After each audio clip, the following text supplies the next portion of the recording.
റസൂലുള്ളാന്റെ ജനനത്തെക്കാളും നമുക്ക് പ്രാധാന്യം അല്ലാഹുവിന്റെ റസൂലിന്റെ വഫാത്താണ്, റസൂലിന്റെ മരണമാണ്. കാരണം എന്താ? റസൂലുള്ളാഹി സ്വല്ലല്ലാഹു അലൈഹി വസല്ലമ ജനിക്കുമ്പോ റസൂലായിട്ടല്ല ജനിച്ചത്. രണ്ടാമത് നമ്മൾ മനസ്സിലാക്കണം, റസൂലുള്ള ജനിച്ചപ്പോ സന്തോഷിക്കാൻ കുടുംബങ്ങൾ മാത്രമേ ഉള്ളൂ.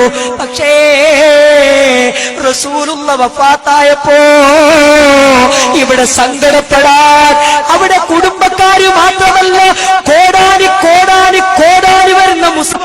എന്നിട്ടാ ഒരു ദിവസത്തിൽ എങ്ങനെ ഉമ്മത്ത് മുസ്ലിമേ, സ്വഹാബത്ത് വേദനിച്ച വിഷമിച്ച ദിവസത്തിൽ എങ്ങനെ ഉമ്മത്ത് മുസ്ലിമേ നമ്മൾ സന്തോഷ പ്രകടനങ്ങൾ നടത്തുന്നത്?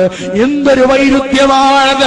ഹബീബിനെ ഓർത്തിട്ട് കണ്ണടങ്ങൾ നനയേണ്ട ദിവസം, വേദന തോന്നേണ്ടുന്ന ദിവസം, വിഷമത്താല് ദുഃഖഭാരത്താല് കഥനം താങ്ങിപ്പോണ ദിവസം, വല്ലാത്ത വിഷമത്തിന്റെ ദിവസത്തിൽ എങ്ങനെ ഉമ്മത്ത് മുസ്ലിമേ പ്രവാചക സ്നേഹത്തിന്റെ പേര് പറഞ്ഞിട്ട് നിങ്ങളെങ്ങനെ നബിദിനത്തിന്റെ റാലി നടത്താൻ?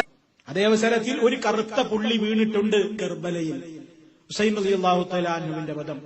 പക്ഷേ അങ്ങനെ ഒരു മഹാന്റെ മരണം നടന്നിട്ടുണ്ടെങ്കിൽ, ഒരു മഹാന്റെ മരണത്തിന്റെ പേരിൽ കാലങ്ങളോളം വാർഷിക ദുഃഖാചരണം എന്ന് പറയുന്ന സമ്പ്രദായം ഇസ്ലാമിൽ ഇല്ലേ ഇല്ല. അങ്ങനെയാണെങ്കിൽ അല്ലാഹുവിന്റെ റസൂലിന്റെ മനസ്സേറെ വേദനിപ്പിച്ച ഒരു വധമായിരുന്നു ഹംസ റളിയല്ലാഹു തആല അൻഹുവിന്റെ മരണം. ഹംസത്തന്നോര് ഉഹദ് യുദ്ധക്കളത്തിൽ പടഞ്ഞു വീണ് മരിച്ച രംഗം, വളരെയേറെ ആത്മധൈര്യമുള്ള അല്ലാഹുവിന്റെ റസൂൽ പൊട്ടിക്കരഞ്ഞുപോയി. കാരണം എന്താ? വയറൊക്കെ തുരന്ന് കരൾ കടിച്ച് മാന്തി പിച്ചിരിക്കുന്നു,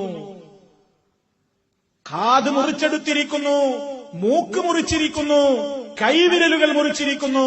അതെല്ലാം കൂടി മാലയായി കോർത്തിട്ട് ഹിന്ദവരുടെ കഴുത്തിൽ തൂക്കിയിട്ട് നഗ്ന താണ്ഡവമാടുകയാണ്, നൃത്തം ചവിട്ടിയിട്ടുണ്ട്.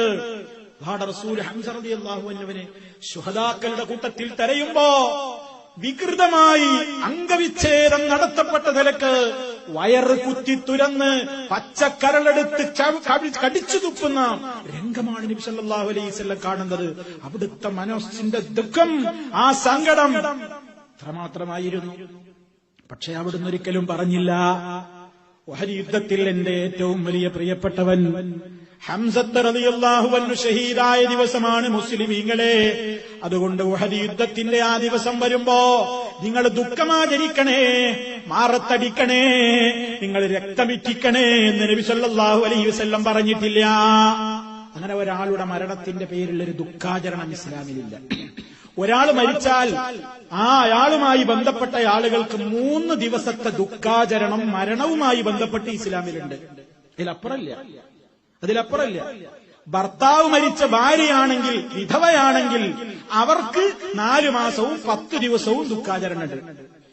അതല്ലാതെ മരണവുമായി ബന്ധപ്പെട്ടുകൊണ്ടൊരു ദുഃഖാചരണം, വർഷം തോറുമുള്ളൊരു ദുഃഖാചരണം ഇസ്ലാമിലില്ല. അത് ഷിയാക്കൾ കൊണ്ടുവന്നതാണ്. ഷിയാക്കൾ